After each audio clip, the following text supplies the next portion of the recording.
여러분, 지금 이게 대체 무슨 일입니까? 페루 최상위 1% 명문 국제학교 학생들이 한국 땅을 밟은 지 단 5분 만에 집단 멘붕에 빠졌습니다. 이게 정말 가능한 일인가요? 경찰도 없는데. 인천공항 입국장에서 터져나온 이 한마디가 지금 중남미 전체를 뒤흔들고 있습니다. 한국은 페루보다 최소 50년은 앞서 있다. 우리가 자랑하던 모든 것이 부끄러워졌다. 이 폭탄 발언 하나에 페루 상류층 사회가 발칵 뒤집혔습니다. 이 학생의 이름은 안드레스 발테스, 18세. 아버지는 페루 5대 재벌 그룹 부회장이고 어머니는 전 페루 문화부 장관 출신입니다. 유럽과 미국만 바라보며 아시아? 거기가 어딘데? 라고 비웃던 이 학생이 인천공항에 도착한 지 단 5분 만에 첫 충격을 받았다고 고백합니다. 7일간의 한국 여행 동안 이 학생에게 도대체 무슨 일이 있었던 걸까요? 지금 이 순간에도 전 세계 엘리트 학생들이 한국행 비행기표를 끊고 있다는데요. 지금부터 그의 충격적인 고백, 자세한 사연 바로 들어보시겠습니다. 시작에 앞서 좋아요와 구독 눌러주시면 한국의 더 많은 이야기를 소개하는 데에 큰 힘이 됩니다. 안녕하세요. 저는 페루 리마에서 온 안드레스 발테스입니다. 올해 18살이고 산 마르코스 국제학교 3학년에 다니고 있습니다. 작년 말 학교에서 한국 수학여행 공지가 나왔을 때 우리 반 전체가 당혹스러워했습니다. 산 마르코스는 페루 최상위 가정의 자녀들이 다니는 국제학교입니다. 학생들은 유럽이나 미국 명문 대학 진학을 준비했고 수업은 전부 영어로 진행됐습니다. 학교 분위기는 철저하게 서구 중심이었습니다. 유럽과 미국만이 선진국이라고 배웠고 아시아는 그저 값싼 제품을 만드는 곳 정도로 여겨졌습니다. 한국은 이름조차 제대로 나오지 않았습니다. 한 친구는 자기 집 텔레비전이 한국 제품이라는 걸 부끄러워하기까지 했습니다. 왜 하필 한국이냐는 불만이 쏟아졌습니다. 담임 선생님은 한국이 지난 50년간 눈부신 발전을 이룬 나라라고 설명했지만 학생들은 시큰둥했습니다. 저 역시 마찬가지였습니다. 집에 돌아가 부모님께 이 소식을 전했을 때도 별 관심이 없으셨습니다. 어머니는 한국 같은 나라를 가보는 것도 나쁘지 않다고 우리보다 못 사는 사람들이 얼마나 많은지 알게 될 거라고 하셨습니다. 저는 그 말을 의심 없이 받아들였습니다. 일주일 뒤면 다시 편안한 일상으로 돌아올 거라고 생각했습니다. 한국은 그저 스쳐 지나가는 경험일 뿐이라고요. 그때 저는 전혀 몰랐습니다. 그 일주일이 제 인생 전체를 뒤흔들어 놓을 거라는 사실을, 그리고 제가 보고 느낀 것들이 결국 페루 전역의 학생 3,500명을 한국으로 이끌게 될 거라는 사실도요. 우리 학교에서는 총 42명의 학생이 참가했습니다. 리마 공항에서 출발한 비행기는 미국 로스앤젤레스를 경유해서 14시간을 날아갔습니다. 인천공항에 도착한 건 현지 시간으로 오후 4시쯤이었습니다. 기내에서 내려 입국장으로 향하는 통로를 걸으면서 저는 여전히 무심했습니다. 깨끗한 공항이라는 정도만 인상적이었을 뿐 특별할 건 없다고 생각했습니다. 그런데 입국 심사장 앞에 도착했을 때 제 발걸음이 멈췄습니다. 눈앞에 펼쳐진 광경이 믿기지 않았기 때문입니다. 300명은 좋게 넘어 보이는 사람들이 줄을 서 있었습니다. 중국인, 일본인, 동남아시아인, 유럽인, 미국인까지 전 세계에서 온 사람들이었습니다. 주말 오후라 평소보다 더 붐비는 시간대였습니다. 그런데 놀라운 건 그 많은 사람들이 완벽하게 질서를 지키고 있다는 점이었습니다. 바닥에 그어진 노란 선을 따라 사람들이 가지런히 서 있었습니다. 마치 군인들처럼 정렬되어 있는 게 아니라 자연스럽게, 하지만 정확하게 간격을 유지하며 서 있었습니다. 앞사람과 뒷사람 사이는 약 1m 정도였는데 누구 하나 그 간격을 좁히려 하지 않았습니다. 캐리어를 끄는 사람들도 신경 쓰이지 않았습니다. 모두가 자기 짐을 옆에 바짝 붙여두고 있었고 줄이 움직일 때도 조심스럽게 끌면서 다른 사람의 발을 건드리지 않도록 주의했습니다. 저는 본능적으로 주변을 둘러봤습니다. 경찰이 있는지 찾아보려고요. 리마 공항이었다면 이런 상황에서 최소한 경찰 서너 명은 배치되어 있어야 했습니다.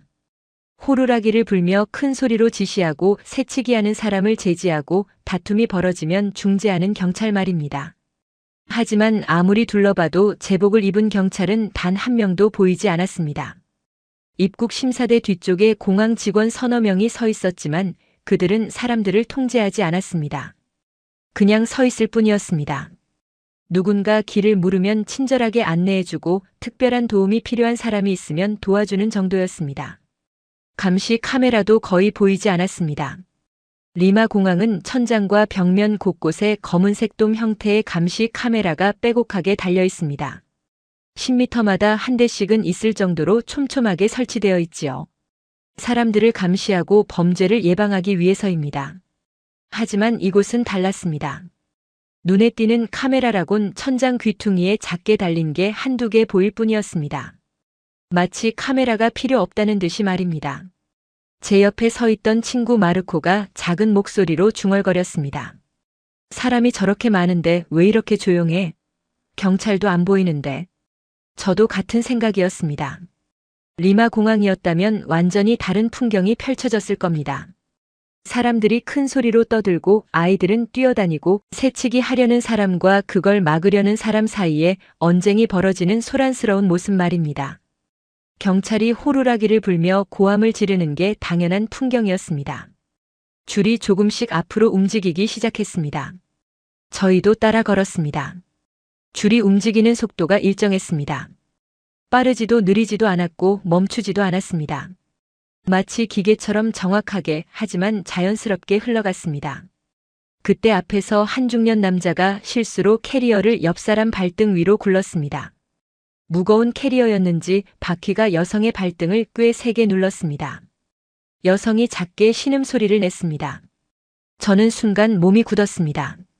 리마에서였다면 당한 사람이 화를 내며 고함을 질렀을 테니까요. 욕설이 오가고 심하면 주먹 다짐으로 번질 수도 있는 상황이었습니다.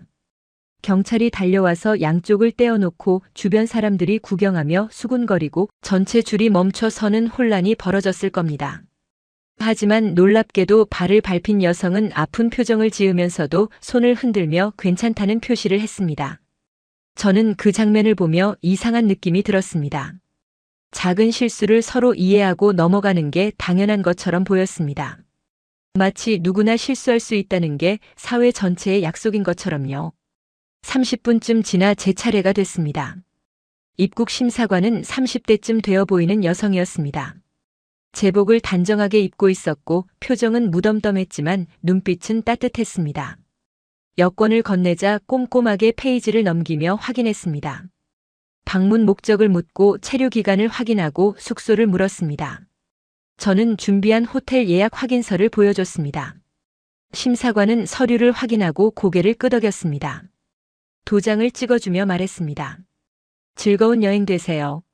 전체 과정이 1분도 안 걸렸습니다. 빠르지만 기계적이지 않았고 효율적이지만 차갑지 않았습니다. 필요한 절차는 정확하게 지키면서도 사람을 대하는 기본적인 예의는 잃지 않았습니다. 리마 공항 직원들은 늘 피곤하고 짜증난 표정이었습니다. 손님을 귀찮은 존재처럼 대하는 경우도 많았습니다. 하지만 이곳은 달랐습니다. 입국장을 빠져나와 수화물을 찾는 곳으로 향했습니다. 컨베이어 벨트 주변에 이미 100여 명이 모여 있었습니다. 우리 일행뿐 아니라 다른 비행기에서 내린 승객들도 섞여 있었습니다. 사람들이 빼곡했지만 여기서도 질서는 유지되고 있었습니다. 사람들은 벨트에서 한 걸음 떨어진 채로 서서 기다렸습니다. 자기 짐이 나올 때까지는 움직이지 않다가 짐이 보이면 재빨리 다가가 집어들고는 다른 사람에게 방해되지 않도록 빠르게 옆으로 비켜섰습니다. 한 노인이 무거운 캐리어를 들어올리려 애쓰고 있었습니다.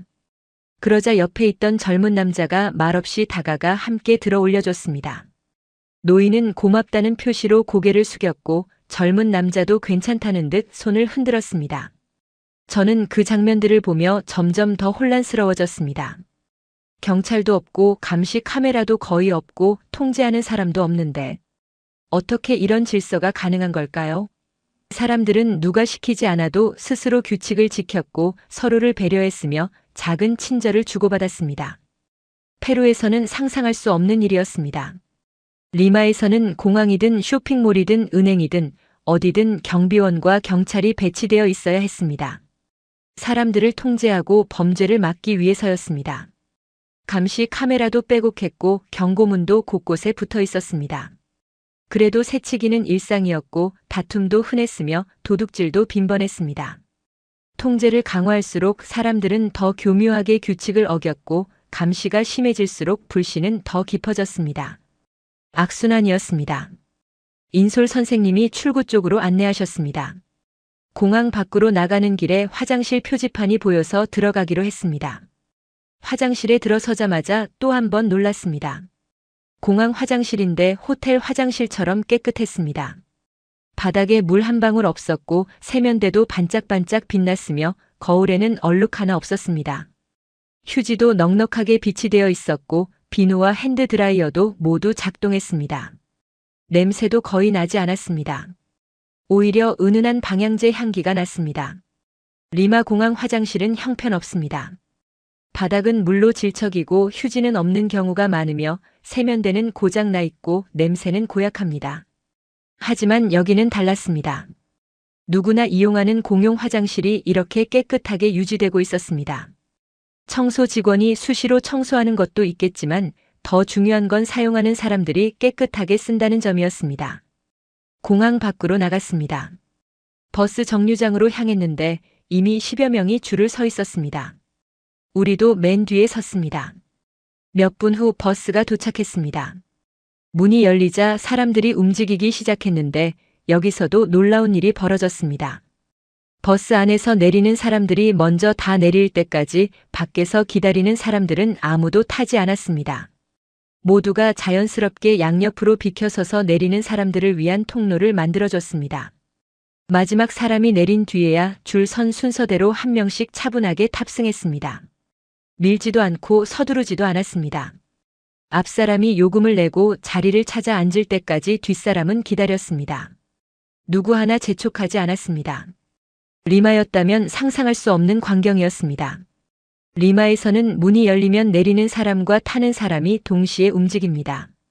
서로 부딪히고 밀치면서 말입니다. 욕설이 오가고 때로는 몸싸움이 벌어지기도 합니다. 버스 기사가 고함을 지르며 제지해도 소용없습니다.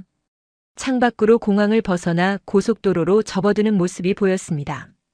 해가 지고 있었고 주변 건물들에 하나둘씩 불이 켜지기 시작했습니다.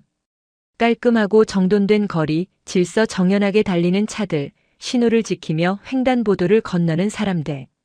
모든 게 너무나 조용하고 평화로웠습니다. 친구 마르코가 옆에서 중얼거렸습니다. 뭔가 이상해. 마치 영화 속 세상 같아. 저도 같은 느낌이었습니다. 너무 질서 정연해서 오히려 비현실적으로 느껴졌습니다. 하지만 동시에 한 가지 생각이 들었습니다.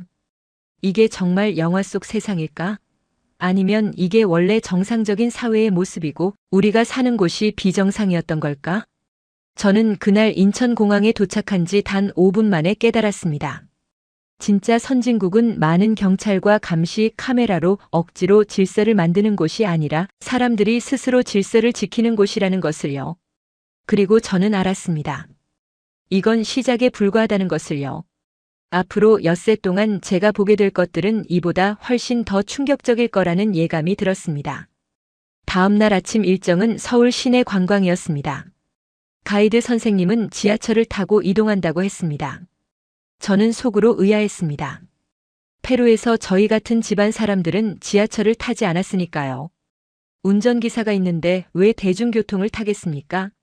하지만 선생님은 서울 시민들의 실제 삶을 경험하는 게 중요하다고 강조했습니다.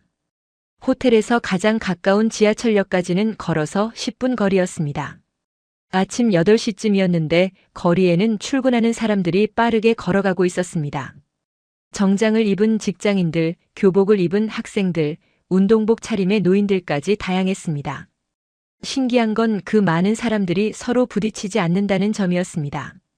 좁은 인도였지만 사람들은 자연스럽게 오른쪽으로 걸었습니다. 반대편에서 오는 사람들은 왼쪽으로 걸었고요. 마치 보이지 않는 선이 그어진 것처럼 질서가 잡혀 있었습니다.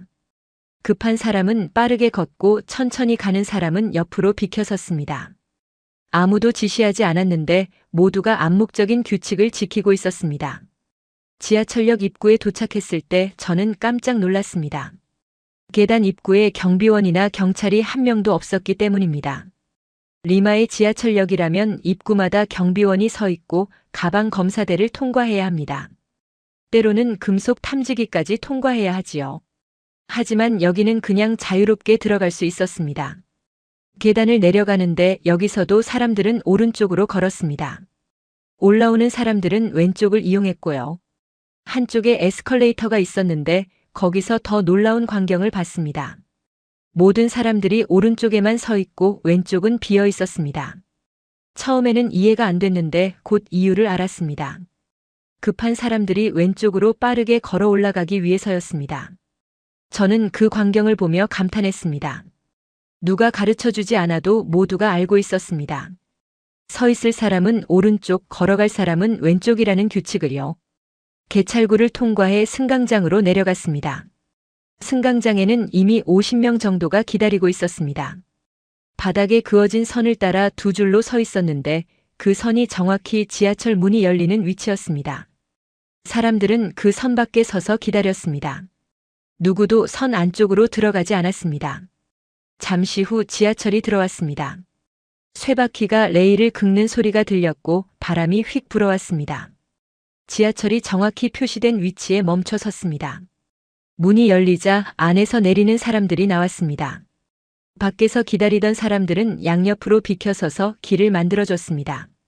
마지막 사람이 내릴 때까지 아무도 타지 않고 기다렸습니다. 그리고 내리는 사람이 다 내린 뒤에야 차례대로 탑승했습니다. 저는 넋을 잃고 그 광경을 바라봤습니다. 리마 지하철에서는 상상할 수 없는 일이었습니다. 리마에서는 문이 열리면 내리는 사람과 타는 사람이 동시에 움직입니다. 서로 밀치고 부딪히면서 말이죠. 욕설이 오가고 때로는 주먹다짐까지 벌어집니다. 역무원이 호루라기를 불며 소리쳐도 소용없습니다. 지하철 안으로 들어갔습니다. 출근 시간이라 꽤 붐볐지만 사람들은 질서를 지켰습니다. 문 앞을 막지 않으려고 안쪽으로 이동했고 손잡이를 잡을 때도 서로 양보했습니다. 가방을 맨 사람들은 가방이 다른 사람에게 닿지 않도록 앞으로 껴안았습니다. 한 정거장을 지나 노인 한 분이 타셨습니다. 흰머리에 지팡이를 짚은 할아버지였습니다. 그러자 앉아있던 젊은 남자가 벌떡 일어나 자리를 양보했습니다. 할아버지는 고맙다며 고개를 숙여 인사했고 젊은 남자도 공손하게 인사를 받았습니다. 그 모습을 보는 저는 가슴이 뭉클했습니다. 리마에서는 본 적 없는 광경이었습니다. 리마 버스에서는 노인이 타도 자리를 양보하는 사람이 거의 없습니다. 오히려 못 본 척하거나 자는 척합니다. 설령 양보한다 해도 마지못해 하는 티가 역력합니다. 하지만 여기서는 자연스러웠습니다. 당연히 해야 할 일을 하는 것처럼 보였습니다. 몇 정거장을 더 가는 동안 저는 주변을 관찰했습니다. 스마트폰을 보는 사람들이 많았는데 모두 소리를 끄거나 이어폰을 꽂고 있었습니다. 전화를 받는 사람도 작은 목소리로 짧게 통화를 끝냈습니다. 친구들과 함께 탄 학생들도 속삭이듯 조용히 대화했습니다. 한 여성이 커피를 들고 탔는데 지하철이 흔들려 커피가 바닥에 몇 방울 떨어졌습니다. 그러자 그 여성은 당황한 표정으로 가방에서 휴지를 꺼내 즉시 닦았습니다. 주변 사람들은 괜찮다는 듯 미소를 지어 보였습니다. 여성은 미안하다는 표정으로 다시 한번 고개를 숙였습니다. 저는 그 순간 깨달았습니다. 이 사람들은 다른 사람에게 피해를 주는 걸 정말로 미안해한다는 것을요. 단순히 규칙을 지키는 게 아니라 진심으로 다른 사람을 배려하고 있었습니다. 그게 몸에 배어 있었습니다. 누가 시켜서가 아니라 스스로 그렇게 행동하고 있었습니다. 목적지역에 도착했습니다. 문이 열리고 사람들이 내렸습니다. 여기서도 내리는 사람이 먼저였고 타는 사람은 기다렸습니다. 저희도 내려서 개찰구로 향했습니다. 에스컬레이터를 타고 올라가는데 여기서도 모두가 오른쪽에 서고 왼쪽은 비워뒀습니다. 밖으로 나오는 길에 화장실 표지판이 보였습니다. 가이드 선생님이 잠깐 들렀다 가자고 했습니다. 화장실에 들어가서 또 한 번 놀랐습니다. 역 화장실인데도 정말 깨끗했습니다. 바닥에 물이 하나 없었고 휴지도 잘 비치되어 있었으며 냄새도 거의 나지 않았습니다. 리마의 공공 화장실은 형편없습니다. 더럽고 냄새나고 휴지도 없는 경우가 많지요. 그래서 저희 같은 집안 사람들은 공공 화장실을 절대 이용하지 않습니다. 하지만 여기는 달랐습니다. 역 화장실도 호텔 화장실처럼 깨끗했습니다. 밖으로 나와 거리를 걸으며 저는 생각했습니다. 이 모든 것이 어떻게 가능한 걸까요? 경찰도 별로 없고 감시 카메라도 많지 않고 벌금도 무겁지 않다고 들었는데 어떻게 이렇게 질서 정연할 수 있을까요? 그때 깨달았습니다. 이 사회는 통제로 유지되는 게 아니라 신뢰로 유지되고 있다는 것을요. 사람들이 서로를 믿고 서로를 배려하기 때문에 가능한 일이었습니다. 페루에서는 사람들을 믿을 수 없어서 경찰과 카메라로 감시해야 했습니다. 하지만 한국에서는 사람들이 스스로 옳은 일을 했습니다. 그 차이가 이렇게 큰 결과를 만들어낸다는 게 놀라웠습니다. 같은 인간인데 같은 도시인데 왜 이렇게 다를까요? 건물의 높이나 도로의 넓이가 아니었습니다. 시민들의 의식 수준이었습니다. 셋째 날 오후 저희는 인천 송도 국제도시를 방문했습니다. 가이드 선생님은 이곳이 세계 최초의 완전한 스마트시티라고 설명했습니다. 첨단 기술로 도시 전체가 연결되어 있다고 했습니다. 저는 그다지 기대하지 않았습니다. 페루에도 리마 신도시 개발 계획이 있었고 거기에도 스마트시티라는 말이 붙어 있었으니까요. 하지만 송도에 도착하자마자 생각이 바뀌었습니다. 먼저 눈에 들어온 건 도로였습니다. 차들이 신호 대기 시간 없이 부드럽게 흘러갔습니다. 가이드 선생님이 설명했습니다. 인공지능이 실시간으로 교통량을 분석해서 신호 시간을 자동으로 조절한다고요. 차가 많은 방향은 신호 시간을 길게, 적은 방향은 짧게 조정한다는 것이었습니다. 리마의 교통 체증이 떠올랐습니다. 신호등은 있지만 시간이 고정되어 있어서 차가 없는 방향도 한참을 기다려야 합니다. 그래서 늘 어디선가 막히고 경적 소리가 끊이지 않습니다. 우리 집 운전기사는 10km 거리를 가는데 1시간씩 걸린다고 불평했습니다. 하지만 여기는 달랐습니다. 차들이 막힘없이 움직였고 경적 소리도 거의 들리지 않았습니다. 공원으로 들어갔습니다. 넓은 잔디밭과 나무들이 펼쳐져 있었는데 곳곳에 벤치가 있었습니다. 그런데 그냥 벤치가 아니었습니다. 가까이 가서 보니 벤치 팔걸이 부분에 태양광 패널이 달려 있었고 휴대전화 충전 포트가 내장되어 있었습니다. 앉아서 쉬면서 전화기를 충전할 수 있게 만든 거였습니다. 더 놀라운 건 벤치 옆에 작은 디스플레이 화면이 있다는 점이었습니다. 화면에는 현재 기온, 습도, 미세먼지 농도, 자외선 지수가 실시간으로 표시되고 있었습니다. 날씨 정보를 확인하려고 스마트폰을 꺼낼 필요도 없었습니다. 그냥 벤치에 앉으면 모든 정보가 눈앞에 있었습니다. 저는 그 벤치에 앉아 주변을 둘러봤습니다. 가로등도 특별했습니다. 기둥 중간쯤에 작은 상자가 달려 있었는데 가이드 선생님이 설명하기를 대기질 측정 센서라고 했습니다. 도시 곳곳 가로등에 센서가 달려 있어서 실시간으로 공기 상태를 측정하고 그 정보가 시청으로 전송된다는 것이었습니다. 만약 특정 지역의 공기질이 나빠지면 즉시 원인을 파악하고 대응할 수 있다고 했습니다. 길을 따라 걷다가 쓰레기통을 발견했습니다. 겉보기엔 평범한 쓰레기통이었지만 위쪽에 작은 태양광 패널이 달려 있었습니다. 가이드 선생님이 다가가서 설명했습니다. 이 쓰레기통은 내부 센서로 쓰레기가 얼마나 찼는지 감지한다고요. 80% 정도 차면 자동으로 청소 담당 부서에 신호를 보내서 수거해 가도록 한다는 것이었습니다. 저는 감탄했습니다. 리마에서는 쓰레기통이 넘쳐나도 며칠씩 방치되는 경우가 많습니다. 청소 인력이 부족하기도 하고 관리 시스템이 제대로 작동하지 않기 때문이지요. 하지만 여기서는 쓰레기통이 미리 알려주니까 항상 깨끗한 상태를 유지할 수 있었습니다. 건물들도 인상적이었습니다. 고층 빌딩들이 줄지어 서 있었는데 외벽에 식물이 자라고 있는 건물들이 많았습니다. 수직 정원이라고 불리는 것으로 건물 외벽에 흙과 식물을 심어서 공기를 정화하고 건물 온도도 조절한다고 했습니다. 겉보기에도 아름다웠지만 실용적인 기능도 있었던 겁니다. 한 건물 로비에 들어갈 기회가 있었습니다. 로비 한쪽에 큰 화면이 있었는데 건물의 에너지 사용량이 실시간으로 표시되고 있었습니다. 전기 사용량, 물 사용량, 냉난방 에너지 사용량이 숫자와 그래프로 보였습니다.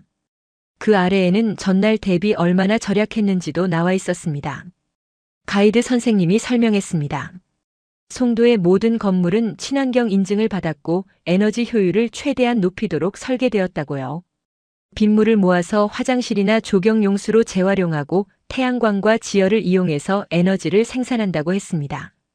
버려지는 것이 거의 없도록 설계된 도시였습니다. 저는 친구 마르코와 함께 거리를 걸으며 이야기를 나눴습니다. 마르코가 말했습니다.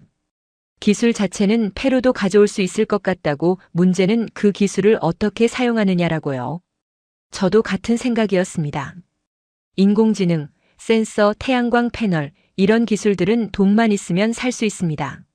하지만 중요한 건 그 기술을 무엇을 위해 쓰느냐였습니다. 리마에도 감시 카메라와 센서가 많습니다. 하지만 대부분 사람들을 감시하고 통제하기 위해 사용됩니다. 누가 어디로 가는지, 누가 무엇을 하는지 추적하기 위해서지요. 하지만 송도에서 본 기술들은 달랐습니다. 사람들의 편의를 위해, 삶의 질을 높이기 위해, 환경을 보호하기 위해 사용되고 있었습니다. 같은 기술인데 쓰임새가 완전히 달랐습니다. 저녁 무렵 센트럴 파크라는 큰 공원에 도착했습니다. 공원 중앙에 분수대가 있었는데 해가 지자 조명이 켜지며 음악에 맞춰 물줄기가 춤을 췄습니다. 많은 가족들이 돗자리를 펴고 앉아서 구경하고 있었습니다. 아이들은 뛰어놀고 부모들은 이야기를 나누고 노인들은 벤치에 앉아 쉬고 있었습니다. 그 평화로운 광경을 보며 저는 또 한 번 생각했습니다. 기술은 결국 도구일 뿐이라는 것을요. 중요한 건 그 기술을 누구를 위해, 무엇을 위해 사용하느냐입니다. 송도의 모든 기술은 사람을 감시하기 위한 게 아니라 사람을 돕기 위한 것이었습니다. 효율만 따지는 게 아니라 약자까지 배려했습니다. 돈을 많이 쓴 사람만 누리는 게 아니라 모두가 함께 누릴 수 있었습니다. 그게 진짜 선진국의 모습이구나 싶었습니다. 넷째 날 오전 저희는 경복궁을 방문했습니다. 가이드 선생님은 조선 왕조 500년의 역사가 담긴 곳이라고 설명했습니다. 저는 솔직히 큰 기대를 하지 않았습니다. 페루에는 마추픽추라는 세계적인 유적이 있지 않습니까? 잉카 제국의 위대함을 보여주는 그 거대한 유적에 비하면 동양의 궁궐이 얼마나 대단할까 싶었습니다. 하지만 경복궁에 도착해서 생각이 바뀌었습니다. 웅장한 정문인 광화문을 지나 안으로 들어가니 넓은 마당이 펼쳐졌고 그 너머로 아름다운 건물들이 보였습니다. 화려하지는 않았지만 단정하고 품이 있었습니다. 건물의 처마 곡선, 기둥의 배치, 돌로 깔린 마당까지 모든 것이 조화를 이루고 있었습니다. 자연과 어우러진 건축이었습니다. 가장 인상적이었던 건 사람들의 태도였습니다. 궁궐 곳곳에 관광객들이 있었는데 대부분 조용히 걸으며 구경했습니다. 사진을 찍을 때도 다른 사람을 배려해서 빨리 찍고 비켜줬습니다. 아이들도 뛰어다니지 않고 부모 손을 잡고 걸었습니다. 안내 표지판의 지시를 모두가 잘 따랐고 출입 금지 구역에는 아무도 들어가지 않았습니다. 한 건물 앞에서 전통 의상을 입은 사람들을 봤습니다. 한복이라고 불리는 옷이었는데 여성들은 치마 저고리를, 남성들은 바지 저고리를 입고 있었습니다. 색깔도 다양했습니다. 분홍색, 하늘색, 노란색, 초록색까지 화려한 색상들이었지만 촌스럽지 않고 우아했습니다. 신기한 건 한복을 입은 사람들 중에 한국인보다 외국인이 더 많아 보인다는 점이었습니다. 백인, 흑인, 동남아시아인, 중동인까지 정말 다양한 나라 사람들이 한복을 입고 궁궐을 거닐고 있었습니다. 그들의 표정이 너무나 행복해 보였습니다. 사진을 찍으며 즐거워하고 서로에게 어울린다고 칭찬하고 한복의 아름다움에 감탄했습니다. 궁 한쪽에 한복 체험관이 있었습니다. 외국인들이 줄을 서서 한복을 빌려 입고 있었는데 직원들이 친절하게 옷을 골라주고 입는 법을 알려줬습니다. 한 직원이 영어로 설명하는 걸 들었는데 한복의 각 부분이 가진 의미와 역사를 자세히 설명하고 있었습니다. 저고리는 하늘을 상징하고 치마는 땅을 상징한다는 식으로요. 저는 그 모습을 보며 부러웠습니다. 자기 나라 문화를 이렇게 자랑스러워하고 외국인들에게도 기꺼이 나눠준다는 것이 멋있어 보였습니다. 페루에도 전통 의상이 있지만 주로 관광 상품으로만 취급됩니다. 일반 시민들이 일상에서 입거나 자랑스러워하는 경우는 드뭅니다. 특히 저희 같은 상류층은 전통 의상을 촌스럽다고 여기는 경향이 있었습니다. 유럽 스타일이 세련되고 전통은 낡은 것이라고 생각했습니다. 하지만 한국 사람들은 달랐습니다. 궁 안쪽으로 더 들어가니 연못이 있었습니다. 경회루라는 정자가 연못 위에 우아하게 서 있었습니다. 그 앞에서 한국인 가족이 기념 사진을 찍고 있었는데 옷차림이 평범했습니다. 비싼 명품이 아니라 그냥 깔끔한 일상복이었습니다. 하지만 그들의 태도에서 품격이 느껴졌습니다. 서로를 대하는 태도, 말투, 행동 하나하나가 정중했습니다. 한 노인이 지나가자 그 가족의 아버지가 자연스럽게 길을 비켜섰습니다. 노인은 고맙다며 고개를 숙였고 아버지도 공손히 인사했습니다. 작은 일이었지만 저에게는 큰 울림으로 다가왔습니다. 리마에서는 부자들이 가난한 사람들을 무시하는 경우가 많습니다. 심지어 길에서 마주쳐도 눈길도 주지 않습니다. 마치 그들이 존재하지 않는 것처럼 지나칩니다. 하지만 여기서는 달랐습니다. 신분이나 재산에 관계없이 사람을 존중했습니다. 궁 밖으로 나와 근처 식당에서 점심을 먹었습니다. 한식당이었는데 메뉴판을 보니 가격이 생각보다 비싸지 않았습니다. 서울 물가가 높다고 들었는데 이 정도면 리마의 중급 식당과 비슷했습니다. 주문을 하고 기다리는데 옆 테이블을 보니 정장을 입은 직장인들이 점심을 먹고 있었습니다. 그들의 대화를 들을 수는 없었지만 모습만으로도 알 수 있었습니다. 서로를 존중하며 대화하고 있었습니다. 목소리를 높이거나 거칠게 굴지 않았습니다.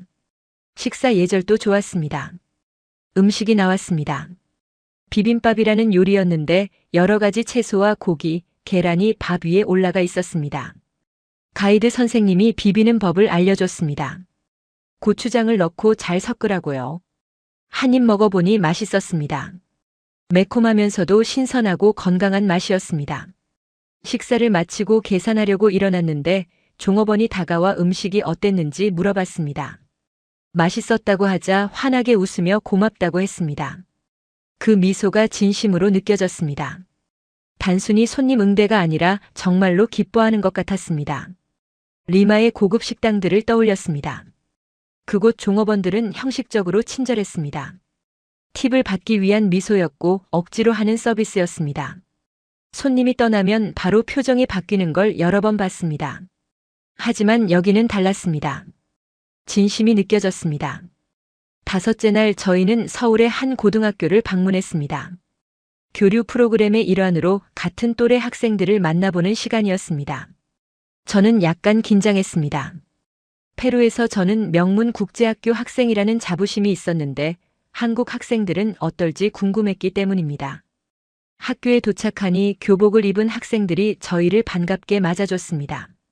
교실로 안내되었는데 첫인상부터 놀라웠습니다. 책상이 일렬로 늘어선 게 아니라 4개씩 모여 있었습니다. 4명이 마주보고 앉을 수 있는 구조였습니다. 페루 학교에서는 모든 책상이 칠판을 향해 일렬로 배치되어 있는데 여기는 달랐습니다. 수업이 시작됐습니다. 수학 시간이었는데 선생님이 문제를 칠판에 적고 학생들에게 질문을 던졌습니다. 어떻게 풀면 되겠느냐고요.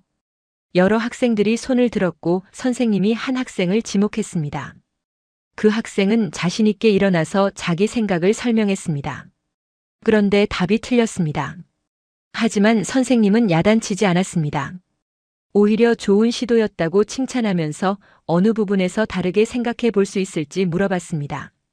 다른 학생들도 그 학생을 비웃지 않았습니다. 오히려 같이 고민하는 표정이었습니다. 또 다른 학생이 손을 들어 자기 의견을 말했습니다. 이번에는 정답에 가까웠습니다. 선생님은 칭찬하면서도 다른 방법은 없을지 물어봤습니다. 그러자 세 번째 학생이 완전히 다른 접근 방식을 제시했습니다.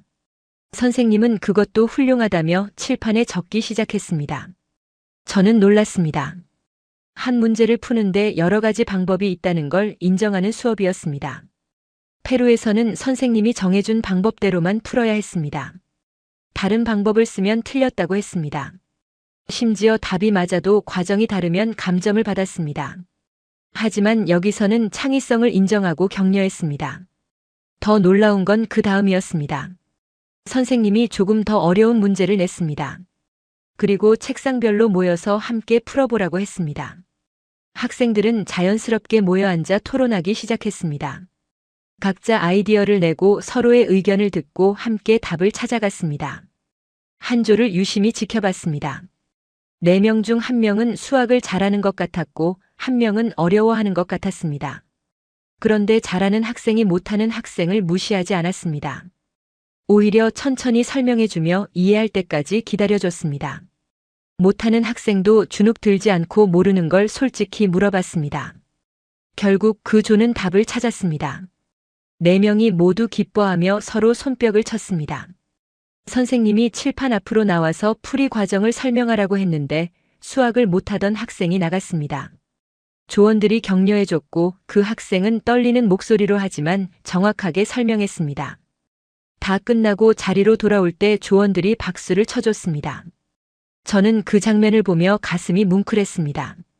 페루 학교에서는 상상할 수 없는 일이었습니다. 저희 학교에서는 성적이 전부였습니다. 시험 점수로 등수가 매겨지고 그 등수가 복도에 붙었습니다. 친구들은 경쟁자였지 동료가 아니었습니다. 누군가 잘하면 질투했고 누군가 못하면 무시했습니다. 하지만 한국에서는 달랐습니다. 쉬는 시간에 한 한국 학생이 저에게 말을 걸었습니다. 영어를 잘했는데 페루에서 온 거냐고 물어봤습니다. 그렇다고 하자 반가워하며 여러 가지를 물어봤습니다. 페루 학교는 어떤지, 공부는 어떻게 하는지, 친구들과는 어떤지요. 저는 솔직하게 대답했습니다. 페루에서는 경쟁이 심하다고 친구들끼리도 서로 경계한다고요. 그 학생은 놀란 표정을 지었습니다. 그러면서 자기네 반 이야기를 해줬습니다. 자기네 반 목표는 전원 합격이라고 했습니다. 원하는 대학에 모두가 함께 가는 게 목표라고요. 저는 이해가 안 됐습니다. 전원 합격이라니요. 대학 정원은 정해져 있는데 어떻게 갈 수 있습니까? 그 학생은 웃으며 설명했습니다. 물론 같은 대학에 모두 가는 건 아니지만 각자 원하는 곳에 갈 수 있도록 서로 돕는다고요. 공부 잘하는 친구는 못하는 친구를 가르쳐주고 특정 과목을 잘하는 친구는 그 과목 노트를 다른 친구들과 공유한다고 했습니다. 그게 가능하냐고 물었습니다. 그럼 혼자 더 잘할 수 있는 기회를 놓치는 거 아니냐고요. 그 학생은 고개를 저었습니다. 오히려 가르쳐주면서 자기도 더 확실하게 이해하게 된다고 혼자 공부할 때보다 함께 할 때 더 많이 배운다고 했습니다. 그리고 무엇보다 친구들과 함께 성장하는 게 중요하다고 말했습니다. 점심시간이 되었습니다. 학생들이 급식실로 이동했는데 여기서도 질서가 인상적이었습니다. 긴 줄이 있었지만 새치기 하는 학생이 없었습니다. 조용히 대화하며 차례를 기다렸습니다. 급식 배식하는 분들에게도 고맙다고 인사했습니다. 밥을 받아 자리에 앉았습니다. 제 옆에 앉은 여학생이 반찬 하나를 못 먹는다며 친구에게 줬습니다. 친구는 고맙다며 받았고 대신 자기가 좋아하는 다른 반찬을 나눠줬습니다. 서로 나누고 배려하는 모습이 자연스러웠습니다. 식사를 마치고 학생들이 식판을 정리하는 모습도 놀라웠습니다. 지정된 곳에 가서 분리수거를 했습니다. 음식물은 음식물대로, 쓰레기는 쓰레기대로 정확히 분류했습니다. 그리고 식판을 깨끗이 닦은 뒤 반납했습니다. 모두가 자발적으로 했습니다. 방과 후 청소 시간이었습니다. 학생들이 교실, 복도, 화장실을 청소했습니다. 친구 마르코가 저에게 속삭였습니다. 학생들을 청소부처럼 부리다니 이상하지 않냐고요. 하지만 저는 다르게 생각했습니다. 이건 청소가 아니라 교육이었습니다. 자기가 쓴 공간을 자기가 깨끗이 한다는 것, 남이 치워줄 거라고 함부로 더럽히지 않는다는 것, 공동 공간에 대한 책임감을 기르는 것. 그런 교육이었습니다. 학생들도 불평하지 않았습니다. 오히려 친구들과 웃으며 즐겁게 청소했습니다. 페루로 돌아온 날 공항에 부모님이 마중 나와 계셨습니다. 아버지는 여행이 어땠냐고 물으셨습니다. 저는 짧게 좋았다고만 대답했습니다. 사실 머릿속에는 할 말이 너무 많았지만 차 안에서 다 설명하기엔 복잡했습니다. 집에 도착해 제 방으로 들어갔습니다. 익숙한 공간이었지만 이상하게 낯설게 느껴졌습니다. 넓은 방, 큰 침대, 책장 가득한 책들. 모든 게 그대로인데 제가 달라진 것 같았습니다. 일주일 전까지는 당연하게 여겼던 것들이 이제는 과한 것처럼 보였습니다. 다음 날 학교에 갔습니다. 친구들이 반갑게 맞아줬습니다. 한국 여행이 어땠냐고 물어봤습니다. 친구 몇 명이 먼저 대답했습니다.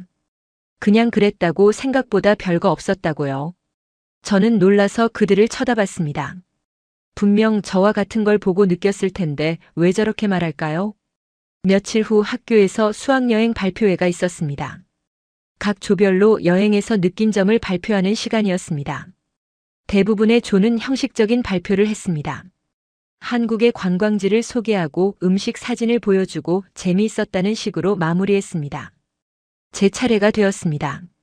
저는 단상에 올라서 준비한 발표를 시작했습니다. 먼저 인천공항에서 본 광경을 이야기했습니다. 300명이 경찰 없이도 질서를 지키던 모습, 지하철에서 서로 배려하던 모습, 송도의 시민 중심 기술들을 설명했습니다. 그리고 경복궁에서 느낀 점을 말했습니다. 한국 사람들이 자기 문화를 얼마나 자랑스러워하는지, 하지만 그 자부심이 다른 나라를 무시하는 게 아니라 자기를 사랑하는 거라는 점을 설명했습니다. 학교에서 본 협력의 문화도 이야기했습니다. 마지막으로 저는 용기를 냈습니다. 한국에서 배운 가장 중요한 교훈을 말했습니다. 진짜 선진국은 건물이 높은 나라가 아니라 시민의식이 높은 나라고, 기술이 발전한 나라가 아니라 그 기술을 사람을 위해 쓰는 나라고, 부자가 많은 나라가 아니라 서로를 존중하는 나라고 말했습니다. 그리고 솔직하게 고백했습니다. 한국은 페루보다 최소한 50년은 앞서 있다고, 우리가 자랑하던 것들이 부끄러워졌다고, 특히 저 같은 특권층이 먼저 변해야 한다고 말했습니다. 한편 제가 한국 여행 후 소셜미디어에 올린 글이 조용히 퍼지고 있었습니다. 처음에는 친구 몇 명만 보는 글이었습니다. 인천공항에서의 첫 충격, 지하철에서 본 질서, 송도의 스마트 기술, 경복궁에서 느낀 문화, 자부심, 학교에서 본 협력, 한국에서 경험한 모든 것을 솔직하게 적었습니다. 그 글의 사진들을 함께 올렸습니다. 질서 정연한 공항, 깨끗한 지하철, 스마트 벤치, 한복 입은 사람들, 함께 공부하는 학생들. 그리고 마지막에 이렇게 썼습니다. 한국은 페루보다 최소 50년은 앞서 있다고, 우리가 자랑하던 것들이 부끄러워졌다고요. 그 글이 공유되기 시작했습니다. 처음에는 친구들 사이에서, 그 다음에는 다른 학교 학생들 사이에서, 그리고 부모님들 사이에서도 화제가 되었습니다. 찬반 의견이 갈렸습니다. 어떤 사람들은 제가 페루를 모욕했다고 비난했고, 어떤 사람들은 용기 있는 발언이라고 지지했습니다. 몇 달이 지나자 그 글은 페루 전역으로 퍼졌고, 얼마 후 반가운 소식을 들었습니다. 페루 전역의 학생 3,500명이 한국으로 출발했다는 소식이었습니다. 인천공항에 그들이 도착했을 때 한국 언론도 크게 보도했다고 들었습니다. 페루 학생들의 대규모 방문이 화제가 되었다고요. 그들도 저와 같은 충격을 받았을 겁니다. 경찰 없는 공항, 질서 정연한 지하철, 시민을 위한 기술, 문화에 대한 자부심, 협력하는 교육. 그 모든 것들을 보고 느끼며 자기 나라를 다시 생각하게 되었을 겁니다. 언젠가 페루도 한국처럼 될 수 있을 것입니다. 사람들이 서로를 신뢰하고, 기술이 사람을 섬기며, 교육이 협력을 가르치고, 품격이 물질보다 중요한 나라. 그런 페루를 만드는 게 이제 제 인생의 목표입니다. 한국이 저에게 준 가장 큰 선물, 그것은 바로 희망이었습니다. 변화는 가능하다는 희망, 더 나은 사회를 만들 수 있다는 희망, 한 사람의 작은 행동이 결국 큰 변화를 만들어낸다는 희망. 그 희망을 품고 저는 앞으로 나아갑니다. 오늘 사연은 여기까지입니다. 페루 학생들의 한국 방문 후 인생 바뀐 충격 스토리 어떠셨나요? 사연의 주인공에게 응원의 댓글을 남겨주세요. 지금까지 감동정거장에서 사연 전해드렸습니다. 사연이 마음에 드셨다면 좋아요와 구독 부탁드립니다. 시청해주셔서 감사합니다.